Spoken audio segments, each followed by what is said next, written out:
వాస్తవానికి ఆ యెరికో పట్టణంలో రాహాబు కుటుంబం కూడా అలాగ కూలిపోవాల్సిన పరిస్థితి, వేగులు వారు వెళ్ళకపోతే.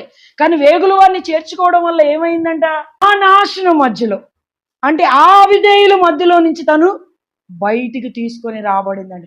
అంటే అప్పటి వరకు తనకు అక్కడ ఎన్ని ఇల్లులు ఉన్నాయో, ఎన్ని ఫ్లాట్లు ఉన్నాయో, ఎంత బంగారం ఉందో, ఎంత వెండి ఉందో, ఎంతమంది బంధువులు ఈమెతో రాని వారు ఉన్నారో వాళ్ళందరినీ కూడా ఆమె విడిచిపెట్టిందా, వెనక్కి తిరిగి లోతుబారిలాగా చూసిందా?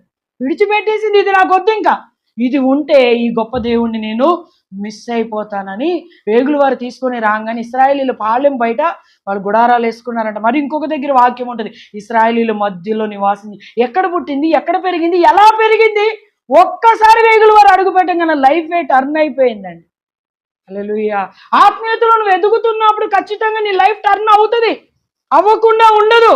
ప్రార్థనలో ఎదుగుతున్న, వాక్యంలో ఎదుగుతున్న, ఉపవాసంలో ఎదుగుతున్న, సహవాసంలో నువ్వు ఎదుగుతున్న, తెలియని మార్పు ఇంటర్నల్ గా నీకు జరుగుతుంది. నీ కుటుంబంలో కూడా ఆశ్చర్య కార్యాలు జరుగుతూ ఉంటాయి. హల్లెలూయా.